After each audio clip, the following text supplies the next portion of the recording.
كارا يلاقيها في صدره. بص حضراتكم، يعني واحده بواحده استفدنا من خطا، وعلى طول يشوط حازم يلاقيها في صدره تتلعب وضربه وهدف. عبد الله السيسي، عبد الله السيسي، عبد الله السيسي.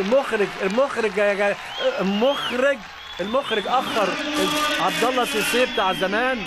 سمعني وانا بقول له انت كنت هادد الدنيا في المصري، يحط عبد الله السيسي هدف جميل جميل. عبد الله السيسي وادي اتلعبت الضربه الركنيه على طول، يعدي حازم حلو قوي وتتلعب على طول. الله الله الله الله. عبد الله السيسي واحد. شفت بقى محمد ابراهيم هنا المهاره، عدى الراجل من الصبح ما حدش بيعدي ولعبها بالعرض بوش رجله. وعبد الله السيسي، عبد الله السيسي بتاع زمان بتاع نادي مصر. شفتوا المهاره؟